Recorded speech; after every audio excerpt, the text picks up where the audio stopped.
Bismillahirrahmanirrahim. Assalamualaikum warahmatullahi wabarakatuh. Innal hamdalillah nahmaduhu subhanahu wa ta'ala wa nasta'inuhu wa nastaghfiruh wa na'udzu billahi min shururi anfusina wa sayyiati a'malina. May yahdihillahu fala mudilla lahu wa may yudlil fala hadiya lahu. أشهد أن لا إله إلا الله وحده لا شريك له وأشهد أن محمدا عبده ورسوله. قال الله تعالى: يا أيها الذين آمنوا اتقوا الله حق تقاته ولا تموتن إلا وأنتم مسلمون. يا أيها الناس اتقوا ربكم الذي خلقكم من نفس واحدة وخلق منها زوجها وبث منهما رجالا كثيرا ونساء واتقوا الله الذي تساءلون به والأرحام إن الله كان عليكم رقيبا. يا أيها الذين آمنوا اتقوا الله وقولوا قولا سديدا يصلح لكم أعمالكم ويغفر لكم ذنوبكم ومن يطع الله ورسوله فقد فاز فوزا عظيما.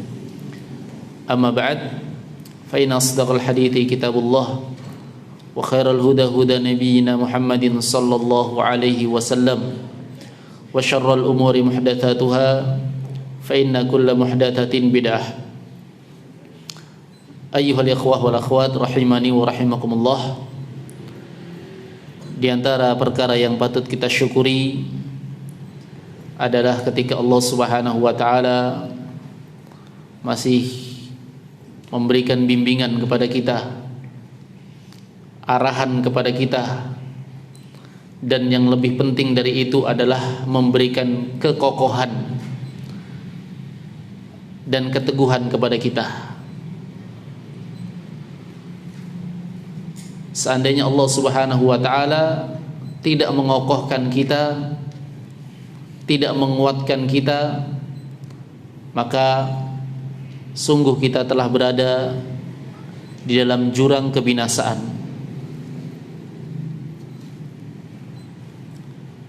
Oleh sebab itulah seorang sunni, seorang ahlus sunnah,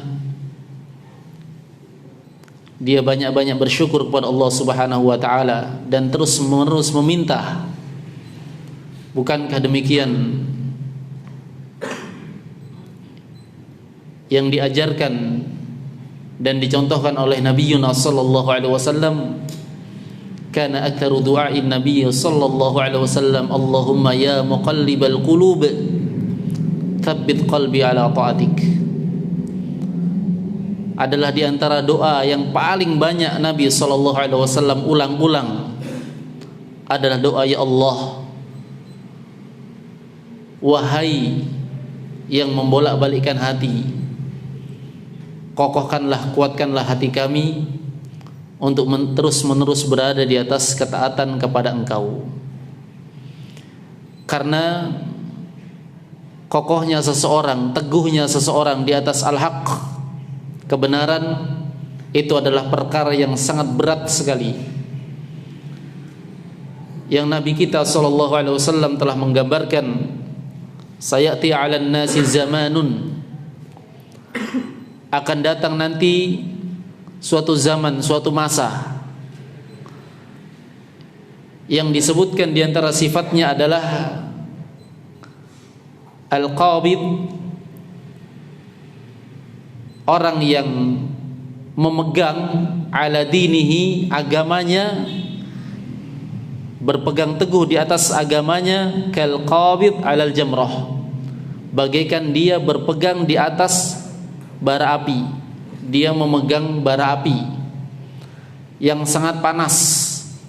Seorang kalau memegang bara api tentu akan membuat tangannya melepuh.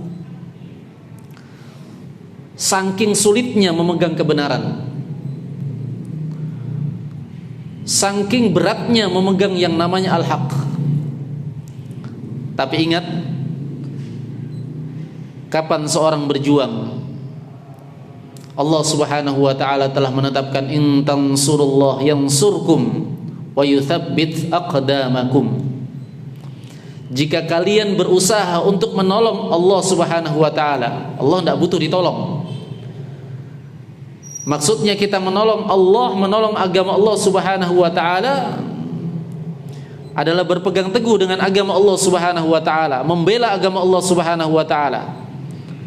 Maka Allah menjamin yansurkum, Allah akan menolong kalian, wa yuthabbit aqdamakum, dan akan mengokohkan, meneguhkan langkah kalian.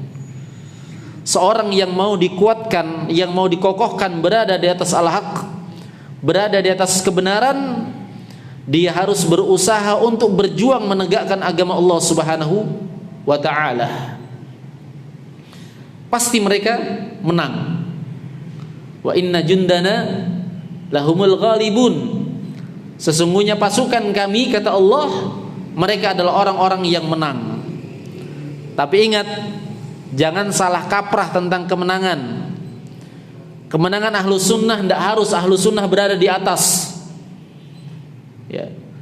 Kemenangan ahlu sunnah tidak harus mereka menjadi pejabat-pejabat tinggi, enggak, ya. Lihat para nabi dan para rasul. Di antara mereka disebutkan oleh Nabi SAW ketika beliau diperhadapkan dengan umat-umat, uridat aliyal umam, diperlihatkan kepadaku umat-umat, ya. Fara'aitu nabiyya, aku melihat seorang nabi, ya. Wa ma'ahur rahat, ya. Dan bersamanya ada yang mengikuti dari pengikutnya ukuran rahat, ukuran 3 sampai 9. 3 sampai 9. Hitungan 3 sampai 9 orang saja yang mengikuti. Wan nabiyya wa ma'ahu rajulu wa rajulani. Dan ada seorang nabi yang mengikutinya cuma 1 atau 2 orang. Wan nabiyya wa laisa ma'ahu ahadun. Dan seorang nabi aku lihat yang dia tidak memiliki pengikut sama sekali. Nggak harus, ya, jadi pejabat, nggak harus jadi orang yang populer, terkenal, ya. Nggak harus menjadi orang yang viral, ya kan? Nggak harus. Ada seorang nabi yang punya pengikut 3 sampai 9. Ada yang seorang nabi memiliki 2 pengikut. Ada seorang nabi yang tidak memiliki pengikut sama sekali. Apakah mereka tidak menang? Apakah mereka berarti tidak berhasil? Mereka adalah orang-orang yang berhasil di dalam dakwahnya. Allah menolong mereka. Allah menolong mereka. Kapan seorang komitmen, teguh, tegak, kokoh berada di atas kebenaran, itu sudah merupakan pertolongan yang luar biasa yang Allah Subhanahu wa taala berikan kepadanya. Ayyuhal ikhwah wal akhwat rahimani wa rahimakumullah. Apalagi Nabi Yunus sallallahu alaihi wasallam menggambarkan Islam, badal Islamu ghariban wa sayaudu ghariban fatuba lil ghuraba. Islam datang dalam keadaan asing, enggak dikenal. Nabi datang sendirian langsung dimusuhi, ya. Yang mengikutinya hanya istrinya, kemudian Abu Bakar, kemudian Ali bin Abi Thalib, dan seterusnya. Satu, ya. Akhirnya berkembang. Bukan dengan waktu yang singkat, ya. Dengan waktu yang luar biasa lamanya, puluhan tahun. Akhirnya Nabi SAW pun berhasil. Kemudian sebagian mereka ada yang kalah karena apa? Karena berbeda dengan adat istiadatnya, karena malu. Di antara mereka ada yang kalah karena tidak ingin kepopulerannya anjlok, jatuh, dan seterusnya, terkalahkan. Ketika kita melihat dari sisi menjadikan al-haq sebagai tolak ukur, kebenaran sebagai tolak ukur, Jamaah sekalian yang dimuliakan oleh Allah Subhanahu wa taala, jalan kebenaran al-haq wahid. Jalan kebenaran itu satu. Bukan dua, bukan tiga. Sebagaimana Rasulullah sallallahu alaihi wasallam telah menggambarkan dengan jelas. Beliau saking ingin menjelaskannya, beliau pakai gambar. Kemudian dijelaskan, kemudian disampaikan ayatnya. Kurang jelas apa Nabi menjelaskan kalau al-haq itu wahid, itu satu. Disebutkan dalam sebuah hadis, Rasulullah SAW menggaris sebuah garis. Khattalana Rasulullah SAW khattan biyadihi. Beliau menggaris satu garis. Antum pernah sekolah ya? Ya. Biasanya kalau gurunya, Pak Guru atau seorang ustadz itu sudah cari spidol, cari papan tulis, berarti itu apa? Betul-betul ingin menjelaskan dengan jelas. Ya. Kalau ini kajian lepas, ini santai, bisa disampaikan dengan apa? Dengan langsung. Tapi kalau antum masih nggak paham, saya minta apa? Ambilkan spidol ikhwah, papan tulis, supaya jelas. Ya. Nabi SAW menggaris satu garis. Ya. Thumma qal, kemudian beliau menjelaskan, mengungkapkan garis lurus ini, hadza sabilullahi mustaqima. Saking jelasnya penjelasan beliau. Cuma orang sekarang masih ada yang nggak jelas. Katanya semuanya mau masuk surga kok, semuanya jalan masuk surga, cuma beda cara. Ya. Coba bayangkan, masih nggak jelasnya, padahal titelnya luar biasa, profesor, doktor. Ya. Tapi dengan penjelasan yang Nabi jelaskan, gamblangkan, pakai tulisan sekalipun, dijelaskan lagi dengan kata-kata, disampaikan ayatnya, masih nggak jelas bagi dia. Ini kan namanya nggak diberikan pandangan untuk bisa memandang kebenaran. Nabi menyatakan, ini garis lurus ini jalan Allah. Ya. Mustaqiman, lurus. Thumma khatta khutat an yaminihi wa shimalihi. Kemudian beliau menggaris garis-garis yang banyak di samping kanan kiri, kanan kiri, kanan kiri dari garis lurus tersebut. Antum bisa bayangkan ya? Bisa enggak? Kalau enggak bisa bayangkan, saya minta spidol ini. Bisa ya? Kalau masih belum bisa bayangkan, bayangkan sisir. Ya. Sisir yang bermata dua ya. Sisir kutu ya. Kanan kiri. Nah itu. Tengahnya garis lurus. Kanan kiri, kanan kiri, kanan kiri. Ya. Laisa alaihi sabilun.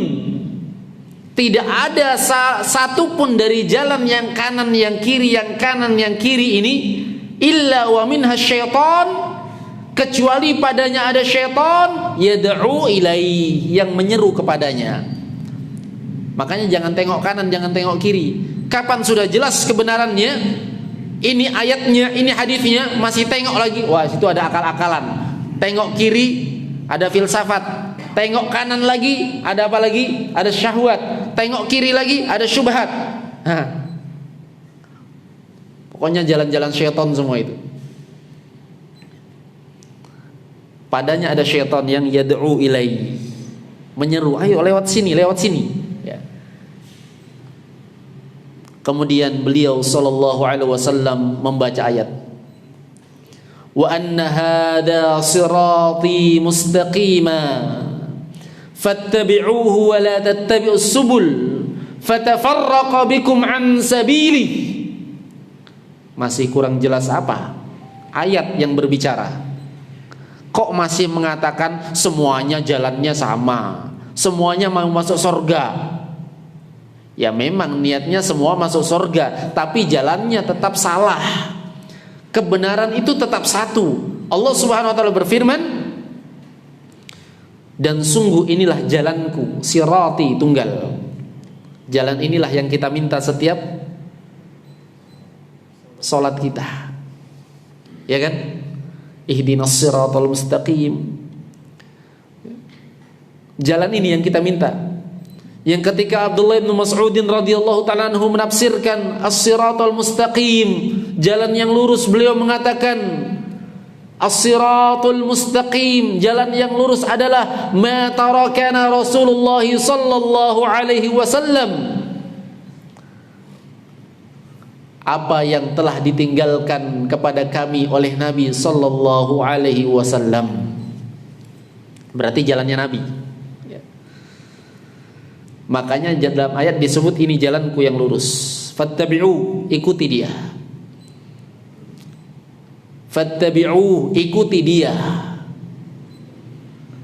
Lafadznya jelas. Fattabi'u, ikuti. Tahu ngikuti enggak? Bukan fabtadi'u, bukan perbaharui dia, bukan. Ya. Makanya kata para ulama, agama ini terlalu sangat mudah sekali jalannya. Dalam hadis jelas, ad-dinu yusrun, agama mudah. Dari sisi mana mudahnya, ikhwah? Dari sisi mana mudahnya? Karena caranya cuma ittiba, ikut. Yang mana yang lebih mudah? Ikut atau buat model baru? Hah? Ikut tinggal ikut. Buat model baru, merancang lagi. Apa yang model yang terbaik ya? Itu buat model baru, tidak. Membuat perkara-perkara baru dalam agama. Agama ini cuma ikut saja. Makanya kata Abdullah bin Mas'udin radhiyallahu ta'ala anhu, ittabi'u wa la tabtadi'u faqad kufitum. Kalian ikut saja, tidak usah membuat perkara baru, karena kalau ikut saja itu sudah cukup bagi kalian. Gak mungkin salah sudah. Yang ada kemungkinan salah kalau kamu punya made in sendiri, punya gaya sendiri dalam beragama, punya cara sendiri dalam beragama. Itu kesalahan. Fattabi'uh, ikuti. Makanya mudah sekali agama ini.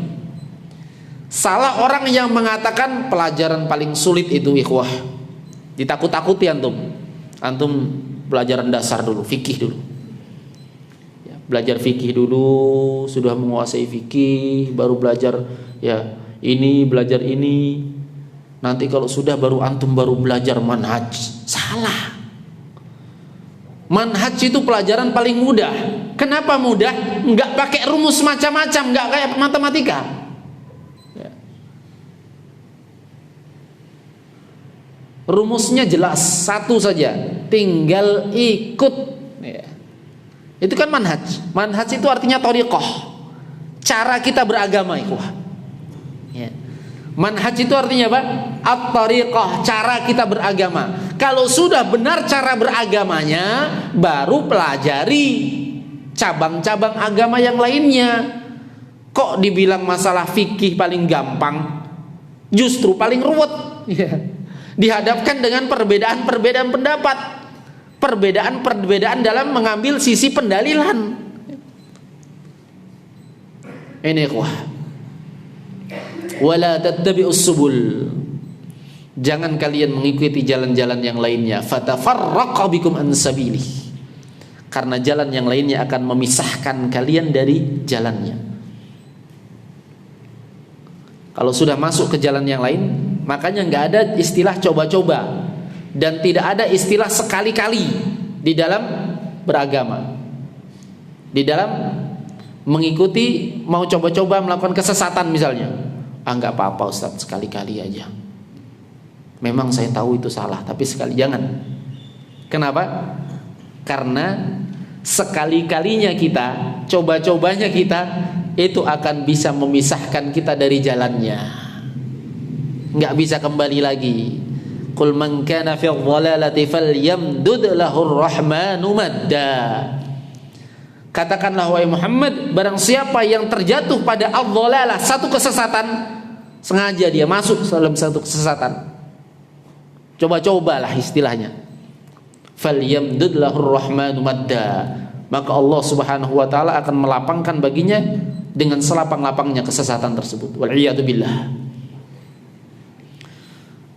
Jadi jalan kebenaran itu jelas ya ikhwah. Ya. Jalan kebenaran itu jelas. Satu, ya. Yang dijelaskan oleh Rasulullah sallallahu alaihi wasallam. Jalan mengikuti kitab dan sunnah Rasulullah sallallahu alaihi wasallam. Mengikuti kitab dan sunnah Rasulullah sallallahu alaihi wasallam yang selalu Nabi sallallahu alaihi wasallam di banyak kesempatan selalu mengingatkan para sahabatnya dengan perkara ini. Taraktu fikum amrayn, saya tinggalkan kepada kalian dua perkara, lan tadillu ba'dahuma abadan ma in tamassaktum bihima, kalian tidak akan pernah tersesat selama-lamanya selama kalian masih berpegang dengan dua perkara ini. Apa dua perkara tersebut? Kitabullahi wa sunnati, kitab Allah dan sunnahku. Sudah jelas kebenaran. Yang menjadi masalah, mau tidak kita berpegang dengan kebenaran, kokoh di atas kebenaran. Ayatnya begini, tapi kebiasaan orang nggak begini. Nah, yang paling banyak kalah biasanya pakai perasaan, Pak. Ya nggak? Pakai perasaan, nggak enak. Atau karena hubbur riyasah, suka ketenaran, sudah terlanjur tenar, sudah terlanjur terkenal, masa saya dibilang salah, ya, kan malu, ya. Dan seterusnya. Berpegangnya yang sulit, ya. Apalagi di masa-masa yang penuh dengan fitnah. Tapi seorang muslim, seorang sunni, seorang ahlus sunnah, dia harus kokoh berada di atas perkara ini, nggak boleh goyang ikhwah. Disebutkan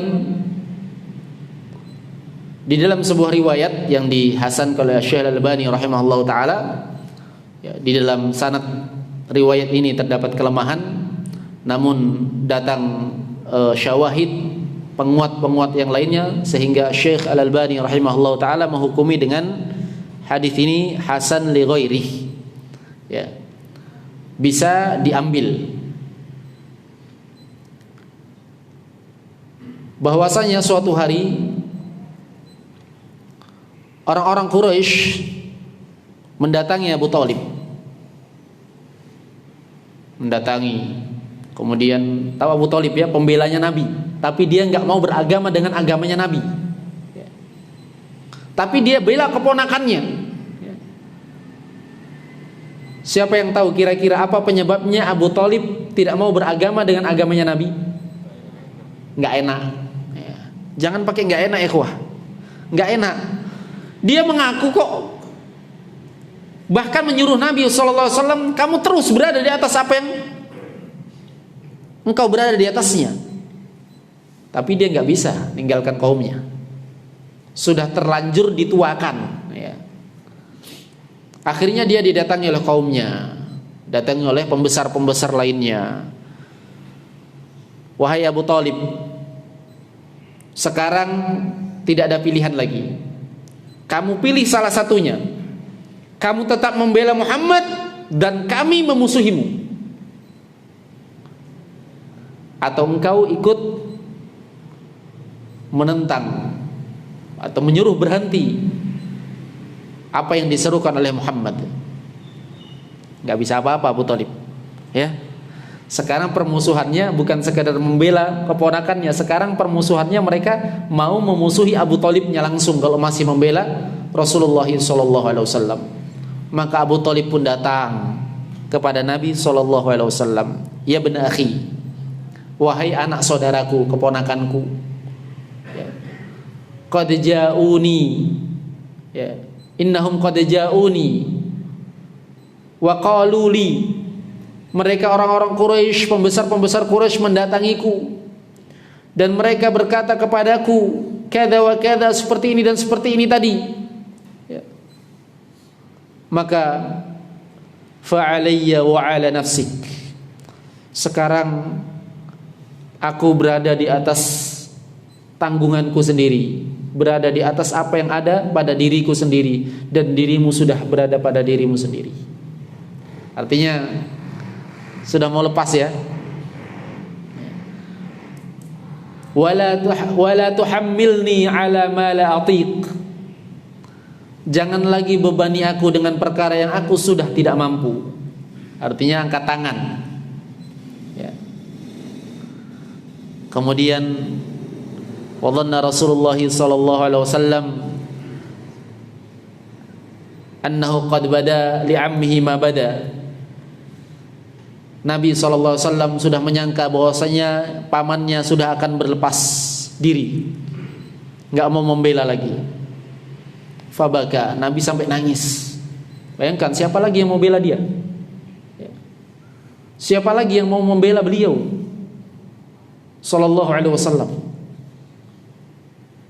Padahal pamannya ini termasuk satu-satunya pembela beliau. Menangis beliau. Kemudian beliau berkata kepada pamannya, ya ammi, wahai bapakku, wahai pamanku. Perhatikan ini ikhwah, bagaimana kekokohan, kegigihan, keteguhan Nabi SAW di dalam dakwah. Ya ammi, wahai pamanku, law wada'u syamsa fi yamini wal qamaru ala yasari ala an atruqa hadzal amr. Wahai pamanku, seandainya mereka meletakkan matahari di sebelah kananku. Matahari, berat enggak matahari? Ya, antum enggak usah disuruh angkat matahari, batako aja ditaruh di situ. Tapi seandainya matahari diletakkan di sebelah di tangan kananku, wal qamaru ala yasari, dan bulan di sebelah kiriku, beratnya untuk menanggung beban yang berat ini. Bagaimana menyiksa beliau sallallahu alaihi wasallam supaya apa? Ala an atruka hadzal amr, supaya aku meninggalkan dakwah, supaya aku meninggalkan kebenaran, supaya aku meninggalkan perkara yang aku berada di atasnya ini. Hatta yuzhirahullah au ahlika fi, sampai Allah Subhanahu wa taala akan menampakkannya, menolong, maksudnya menolongku, atau aku akan binasa, terserah. Ma taraktuhu, aku tidak akan meninggalkannya. Kira-kira ada yang begini tekadnya? Aku tidak akan meninggalkannya. Kenapa? Beliau sudah mengetahui al-haq, kebenaran. Kapan seorang sudah mengetahui kebenaran, tidak boleh baginya untuk berpaling dari kebenaran. Tidak boleh baginya untuk berpaling dari kebenaran. Dia sudah tahu jalan kebenaran. Apa jalan kebenaran tadi? Mengikuti Alkitab was sunnah ala fahmis salafil ummah, di atas pemahaman salafil ummah, pendahulu umat. Karena sekarang banyak orang mengaku ikut kitab dan sunnah, Pak, tapi nggak semuanya berada di atas al-haq. Kenapa? Ada yang mengikuti Alkitab, pakai ayat juga, pakai hadis juga, tapi ternyata ayat dan hadisnya dipahami pakai akal, ya kan? Diakal-akali untuk mendebat ahlu sunnah lagi. Katanya dalilnya ahlu sunnah tidak logis, nggak rasional, nggak masuk akal. Bukan nggak masuk akal, akal kamu yang nggak nyampe, ya kan? Dan tuduhan-tuduhan yang lainnya. Jalan kebenaran inilah yang di akhir-akhir wasiat Nabi SAW pun mengingatkan tentang jalan kebenaran yang ini. Ketika beliau memberikan wasiat perpisahan kepada para sahabat yang disebutkan oleh Al-Irbad bin Sariyah radhiyallahu ta'ala anhu, bahwasanya wasiat tersebut, nasihat tersebut, nasihat perpisahan, ya, nasihat yang sangat luar biasa, sampai seorang sahabat berkata, "Ya Rasulullah, ka'anna hadhihi, sepertinya ini adalah ya nasihat mau'izatun muwaddi', nasihat perpisahan. Fa'usina, berikan wasiat terakhir kepada kami." Kalau wasiat terakhir sudah yang paling pentingnya ya. Nabi mewasiatkan, "Usikum bitaqwallahi azza wa jalla was-sam'i wat-tha'ah. Wa in ta'ammaru 'alaikum 'abdun habasyi. Ya. Fa innahu may ya'ish minkum fasayara ikhtilafan katsira." Kita sudah lihat belum ini ikhwah perselisihan sekarang? Sudah ya? Oh, banyak sekali. Kalau orang Jawa bilang bukan banyak, banyak. Ya. Bahasa Jawa itu ada mirip sama bahasa Arab. Bahasa Arab apa? Kaidahnya ziyadatul mabna tadullu ala ziyadatul makna. Tambahan huruf itu menunjukkan tambahan makna. Orang Jawa juga begitu, ya kan? Aduh, jauh. Waduh, banyak, banyak, banyak. Ya, tambahan huruf menunjukkan apa? Banyak sekali. Ya. Tambahan makna.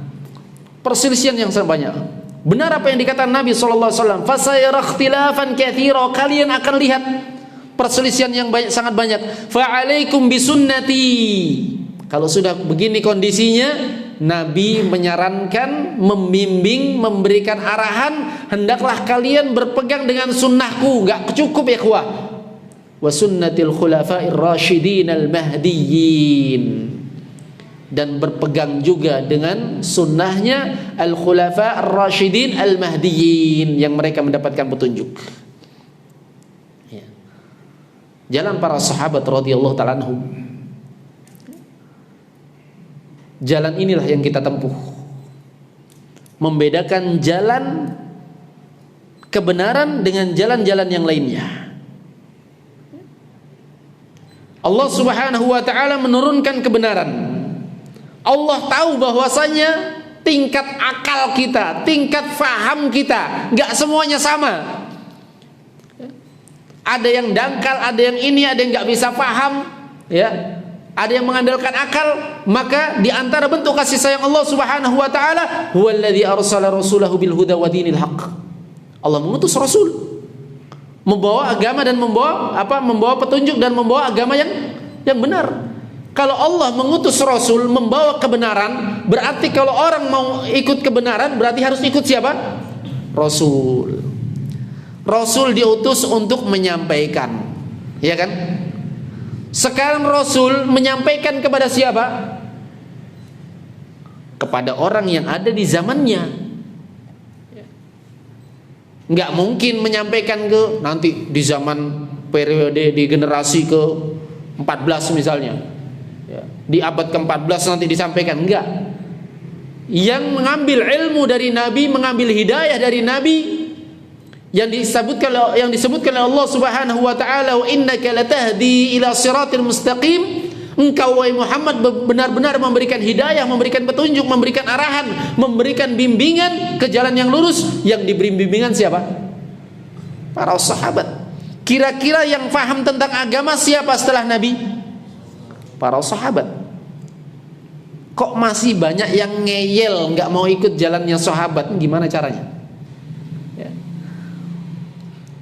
Padahal mereka adalah pembawa agama. Ya. Kemudian para sahabat menyampaikan ilmunya kepada siapa? Generasi setelahnya. Generasi yang mengikuti faham sahabat. Karena mereka mengikuti fahamnya sahabat, mereka disebut pengikut. Bahasa Arabnya pengikut apa? Tabi'. Karena mereka banyak disebut tabi'un. Para pengikut para sahabat. Kemudian meninggal para sahabat, tersisa para tabi'un tadi. Datang generasi setelahnya. Siapa mereka? Pengikutnya para pengikut lagi. Makanya bahasa Arabnya tabi'ut tabi'in. Ya kan? Paham sekarang ya? Ya. Kemarin kan cuma sahabat tabi'in, itu aja taunya. Asal katanya nggak tahu, ya. Penamaan ini dari mana? Karena mereka mengikuti fahamnya. Para sahabat dijamin pemahaman mereka. Fa in amanu bimithli ma amantum bi faqad ihtadaw. Kalau mereka beriman seperti keimanan kalian, wahai siapa? Diturunkan ayat ini kepada siapa? Para sahabat. Para sahabat faqad ihtadaw. Maka mereka akan mendapatkan petunjuk. Kenapa? Karena memang petunjuk ini dari Allah Subhanahu wa taala, kemudian Rasulullah SAW sampaikan kepada para sahabat. Kalau mau dapat petunjuk, maka ikuti jalannya sahabat. Mereka lah orang-orang yang mengikuti jalan para sahabat, disebut pengikut para sahabat, tabi'un. Ya. Generasi ini pula lah yang disebutkan oleh Rasulullah sallallahu alaihi wasallam, khairun nasi qarni, thumma alladhina yalunahum, thumma alladhina yalunahum. Sebaik-baik manusia adalah yang hidup di zamanku. Siapa? Sahabat. Kemudian yang hidup setelahnya siapa? Tabi'un tadi. Kemudian yang hidup lagi setelahnya siapa? Tabi'ut tabi'in. Ya. Generasi terbaik. Kalau Nabi sebutkan khairun nas, manusia yang terbaik, kita mau ikut yang terbaik atau mau ikut siapa? Ikut akal kita. Ya. Ayyuhal ikhwah, jalan agama ini jelas. Jalan yang ditempuh oleh para sahabat radhiyallahu ta'ala anhum. Generasi mereka pula yang biasa dikenal dengan generasi as-salaf. As-salaf dari kata apa? Salafa. Ya.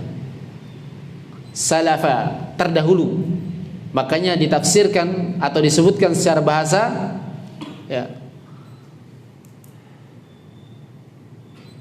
bahwasanya as-salaf itu bermakna alladzina qad madaw.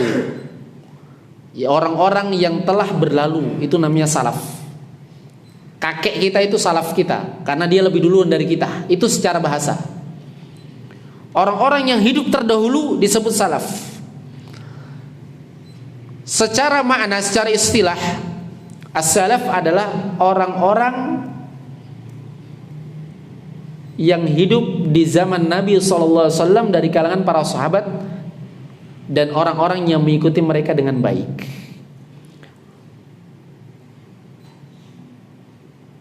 Mereka ini yang dipuji dalam Al-Quran. Sabiqunal awwalun minal muhajirin wal ansar, disebut orang-orang yang duluan, terdahulu, salaf, sabaq. Orang-orang yang terdahulu, al-awwalun, yang pertama. Siapa mereka? Minal muhajirin wal ansar. Sahabat terbagi menjadi dua, muhajirin dan ansar.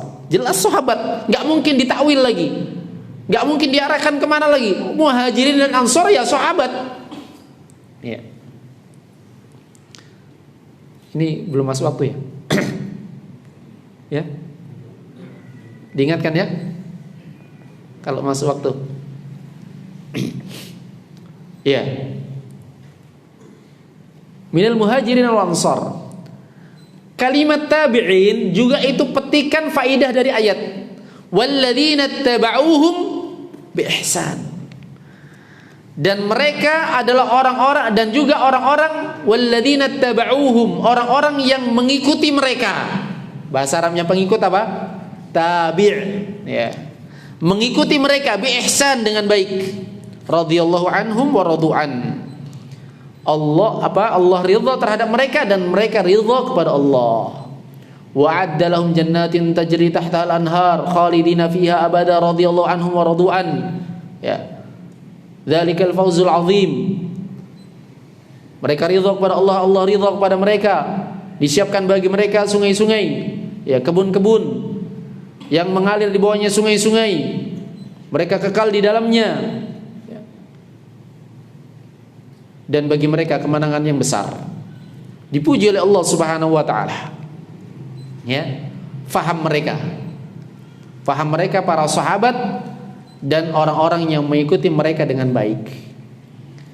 Maka generasi yang mengikuti mereka ini dengan baik ini, merekalah disebut pengikut as-salaf. Pengikut as-salaf. Apa bahasa Arabnya? Kalau bahasa Arab itu pengikut itu tinggal ditambah ya di belakangnya. Pengikutnya Imam Syafi'i, ya. Maliki, pengikutnya Imam Malik. Ya kan? Kalau pengikut orang-orang terdahulu apa namanya? Salafi. Bukan kelompok. Cuma nisbah pengikutan. Sifat bagi orang-orang yang mereka komitmen berada di atas kebenaran sebagaimana yang ditempuh oleh generasi as-salaf. Difahami ya? Generasi as-salaf, para sahabat, para tabi'in dan atba'ut tabi'in. Ya. Mereka disebut salafi, jamaknya salafiyun. Ya. Maka benar apa yang dikatakan oleh Syekhul Islam Ibnu Taimiyah rahimahullahu taala. La aiba liman yadhhar madhhal as-salaf. La aiba liman adhhara madhhab as-salaf. Enggak ada celaan bagi orang yang menampakkan madhab salaf. Saya salaf. Enggak ada celaan. Bukan suatu yang tercela. Ya. Wantasaba ilaih, dan berintisab dengannya, bernasab dengannya. Saya salafi. Ya. Wahtazza ilaih, ya. Menyandarkan diri kepadanya. Kita pengikut salaf. Ya. Kita orang salaf. Bal yajibu qabula dzalik, bahkan wajib untuk menerima hal tersebut. Kenapa? Fa inna madhhab salaf, karena madhab salaf ini la yakunu illa haqqa, tidak ada padanya kecuali kebenaran. Nah,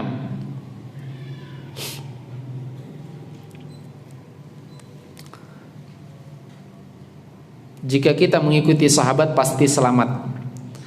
Bagaimana jika sahabat melakukan kesalahan sedangkan yang maksum hanya Nabi Muhammad sallallahu alaihi wasallam? Perlu dicermati kalimat kita tadi. Kita tadi mengikuti apa? Mengikuti sahabat dalam artian individu atau mengikuti manhaj madhabnya sahabat? Hah? Yang disuruh ikuti sahabatnya atau madhabnya sahabat? Manhajnya sahabat, manhajnya, thariqah beragamanya, bagaimana para sahabat di dalam berakidah. Adapun dalam penerapan syariat, amalan-amalan per individu, setiap orang punya salah. Nggak ada yang nggak punya salah. Kata Imam Malik rahimahullah taala, "Nam, kulluna yusibu wa yukhti." Semua kita salah. Ada yang benar, ada yang salah. Ya. Boleh diterima dan boleh ditolak. Wa yuqbal wa yutrak, diterima dan ditolak. Semua dari kita, enggak terkecuali. Mau sahabatnya, mau tabi'innya, apalagi orang belakangan. Illa sahibu hadzal qabr, kecuali pemilik kuburan ini, sambil menunjuk kepada kuburnya Nabi sallallahu alaihi wasallam. Jadi bisa dibedakan ya. Thayyib.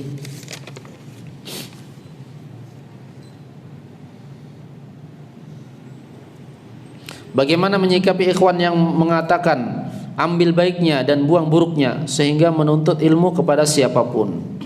Kalimat pertama bagus, ambil baiknya, buang buruknya. Ini kaidah. Setiap orang harus mengambil yang baik, membuang yang buruk. Ya. Sebagaimana setiap orang punya keburukan. Guru antum baik semua? Enggak ada keburukan pada guru antum. Ambil baiknya saja, jangan diambil buruknya. Ya. Misalnya guru banyak ilmunya, tapi ada sisi-sisi yang tidak baik padanya, jangan diambil tidak baiknya. Ini bagus, ya. Tapi dari sisi menjadikan dalih menuntut ilmu kepada siapapun salah. Kenapa? Karena menimba ilmu itu harus kepada orang yang jelas. Jelas apanya? Jelas cara beragamanya, manhajnya. Kita pernah berikan contoh. Abu Hurairah mengambil baiknya dari siapa? Dari syaitan. Syaitan ngajari kebaikan. Apa yang diajarkan syaitan? Ayatul kursi. Ayat kursi. Ya. Sudah capek Abu Hurairah mau laporkan kepada Nabi SAW. Jangan, pokoknya saya ajari kamu satu ayat yang kamu gak akan diganggu lagi oleh syaitan. Diajari oleh syaitan. Abu Hurairah diajari syaitan. Disampaikan kepada Nabi, benar. Ya. Abu Hurairah ambil enggak? Syaitan jahat enggak? Hah? Jahat. buruk ya, ya seburuk-buruk ya. Jadi dia luar biasa jahatnya syaitan, kejahatan justru dari syaitan. Tapi apakah besoknya Abu Hurairah cari syaitan? Mana syaitannya? Guru saya itu ngajari saya ayat kursi. Enggak. Ya. Enggak boleh menuntut ilmu kepada syaitan. Ya. Karena manhajnya salah. Ya. Menuntut ilmu harus kepada orang yang jelas. Makanya kita sering sampaikan, bedakan mengambil kebenaran dengan menuntut suatu kebenaran. Beda ya. Kalau ngambil kebenaran itu, wah ini ustadznya kocak ini, nggak beres ustadznya ini. Tapi karena kita di Grab, orang Grabnya mutar itu kedengaran di ini kita, ternyata yang disampaikan ada benarnya. Boleh nggak ngambil? Wajib diambil. Misalnya ustadznya pas pembahasan, siapa yang membacakan membacakan surah Al-Baqarah dalam satu rumah, maka rumah itu tidak akan diganggu oleh jin, tidak akan dimasuki jin, jin akan lari darinya. Kebenaran yang disampaikan, padahal ustadznya ustadz nggak beres ini, ustadz kocak ini, ya. Diambil enggak kebaikannya? Ambil kebaikannya. Tapi karena nggak beres ustadznya, jangan cari-cari. Wah, saya mau cari ustadznya itu, mau nuntut ilmu, nggak boleh. Ya. Nuntut ilmu, menuntut kebenaran harus kepada orang yang jelas. Kenapa? Ilmu ini perkara yang berharga, nggak boleh salah dalam memilihnya. Nah, kata Muhammad bin Sirin rahimahullah taala, inna hadzal ilm dinun. Ilmu ini agama.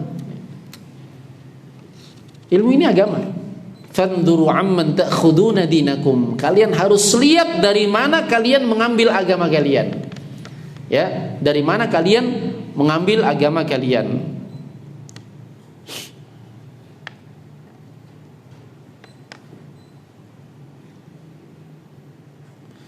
Bagaimana menanggapi jika ada yang mengatakan membela pelaku bid'ah? Dalam artian dia membela pelaku bid'ah dengan bilang semua memiliki dalil masing-masing, mending berukhuwah. Sedangkan tugas kita wajib menerangkan yang hak dan yang batil. Masalah dalil, iblis juga punya dalil. Ya enggak? Ya atau tidak? Ketika Allah Subhanahu wa taala ya mau menciptakan Nabi Adam, atau sudah menciptakan Nabi Adam, ketika Allah Subhanahu wa taala memerintahkan para malaikat untuk sujud kepada Adam, iblis mau enggak? Iblis enggak maunya langsung menolak gitu aja atau pakai dalil? Pakai dalil, ikhwah. Iblis pakai dalil. Ya. Jadi dalil itu bukan patokan utama. Yang menjadi patokan utama benar tidak dalil itu dijadikan suatu dalil. Betul tidak syaitan, iblis ketika mengatakan ana khairum min, dalil iblis ya, aku lebih baik daripada dia. Khalaqatani min nar wa khalaqatahu min tin. Engkau ciptakan dia, engkau ciptakan aku dari api, sedangkan engkau ciptakan dia dari tanah, ya Allah. Aku lebih baik. Dalil bukan? Coba pakai akal. Akal, masuk akal ya dalilnya iblis ya, diikuti itu. Masa tanah, api suruh sujud ke tanah? Nggak masuk akal. Ya secara akal apa? Harusnya tanah yang sujud ke api, api berkobar. Nah, itu pakai akalan dia. Tapi kalau pakai akalan yang jernih, beda lagi. Itulah orang kalau mengandalkan akal. Makanya agama itu bukan pakai akal-akalan, karena setiap orang akalnya beda-beda. Ada orang yang menganggap api lebih mulia daripada tanah, padahal sebenarnya yang benar, dalil yang benar, tanah lebih mulia daripada api. Kata para ulama, tanah tidak memunculkan kecuali menumbuhkan perkara yang baik. Antum makan dari sesuatu yang semuanya dari mana asalnya? Tanah. Jagung dari tanah, beras dari tanah, ini dari tanah, menumbuhkan sesuatu, dan api tidaklah terdapat pada sesuatu kecuali hanya menghanguskan dan membakarnya. Ya. Ini akal yang benar. Sekarang pakai akal-akalan. Makanya Syekh Al-Albani rahimahullah taala menjadikan, karena pentingnya perkara ini, hadis lemah yang pertama dalam kitabnya Ad-Dhaifah, silsilah hadis dhaifah, hadis yang pertama apa? Ad-dinu huwal akal. Agama adalah akal. Karena ini merusak sekali ini. Beliau jadikan nomor 1. Ya. Ya. Dari ribuan hadis lemah lainnya. Agama dengan akal. Padahal agama bukan dengan akal yang harus mengikut kepada agama. Sekarang pakai akal-akalan. Bukan agama lagi yang diakal-akali, sifat-sifat Allah, perbuatan Allah diakal-akali. Kalau Allah turun katanya sepertiga malam, terus sepertiga malam menurut waktu siapa? Kan nggak masuk akal. Bukan nggak masuk akal, akal kamu yang nggak sampai. Nggak perlu berpanjang lebar. Makanya kebatilan itu, ikhwah, mereka kadang semakin mereka ingin mengobrak-abrik suatu kebenaran, hakikatnya mereka menampakkan kebatilannya sendiri. Dulu kita habis-habisan bagaimana cara membantah mereka. Ternyata setelah mereka memviralkan dirinya sendiri, semua orang tahu bagaimana sisi kesesatannya, ya enggak? Ya. Orang yang baru belajar pun tahu. Ya. Masa Allah mau diakal-akali? Ya. Satu ayat sudah cukup untuk membantah. La yus'alu amma yaf'alu wa hum yus'alun. Selesai. Allah tidak ditanya terhadap apa yang Allah perbuat. Ngapain kita tanya-tanya tentang apa yang Allah perbuat? Kita hanya cukup apa? Menetapkan apa yang Allah tetapkan. Allah tetapkan turun, kita yakini turun. Allah tetapkan Allah di atas, kita tetapkan di atas. Ya. Ngapain lagi ditanya? Bagaimana ya? Gini ya? Ya. Akal kita nggak sampai. Akal ini makhluk, ikhwah. Makhluk mau ngakal-ngakali Khalik. Gimana caranya? Ya. Nah, la ilaha illallah. Ya, akal yang nggak sampai ke sana. La yus'alu amma yaf'alu. Allah tidak ditanya terhadap apa yang dia perbuat. Tetapi apa? Wa hum yus'alun. Mereka yang ditanya. Kita ini yang akan ditanya. Kenapa Allah katakan Ar-Rahmanu 'alal arsy istawa, kamu mengatakan Allah tidak di atas arsy? Kenapa ketika Rasulullah SAW menyebutkan bahwasanya yanzilu Rabbuna tabaraka wa ta'ala fi thulutsail lail al-akhir, Allah turun ke langit dunia di sepertiga malam terakhir, ke kamu mengatakan tidak turun? Kamu yang mau ditanya kelak di hari kiamat, bukan Allah yang kamu tanya-tanya, ya. Nah, ngeri nggak antum? Allah ditanya-tanyain gimana caranya? Allahul musta'an. Apa perbedaan persatuan dan persaudaraan sesama muslim? Banyak kesalahpahaman dalam memaknai apa ini? Persatuan manhaj. Mungkinkah persaudaraan dalam perbedaan manhaj? Jika yang seperti ini harusnya dia faham masalah hak. Ya. Persaudaraan umum atau persaudaraan khusus. Ada persaudaraan semuslim, artinya hak yang harus ditunaikan sesama muslim. Jangan gara-gara beda manhaj dia terapkan seperti berbeda antara agama. Paham ya? Saya berikan contoh. Kita semua muslim bersaudara atau tidak? Bersaudara, ya. Ini dari sisi bersaudara. Innamal mu'minuna ikhwah, ya. Jangan diterapkan perbedaan manhaj untuk menghilangkan hak persaudaraan keislaman. Saya berikan contoh. Hakul muslim ala muslim sit. Kata Nabi, hak seorang muslim dengan muslim yang lainnya ada 6. Ini bukan pembatasan. Salah satunya kata Nabi SAW, idza laqiyahu fasallama alaihi. Jika dia berjumpa dengannya, dia ucapkan salam. Gara-gara dia ahlu bid'ah, kita ahlu sunnah, atau sebaliknya dia anggap kita ahlu bid'ah, dia ahlu sunnah, ketemu nggak salam, salah nggak? Salah, karena ini hak muslim dengan muslim, bukan hak sunni ala sunni, bukan. Ya, para ulama nggak pernah menerapkan seperti itu. Hak muslim dengan muslim diterapkan sesama muslim, sampai hak antara muslim dengan kafir saja ada. Hak kemanusiaan namanya.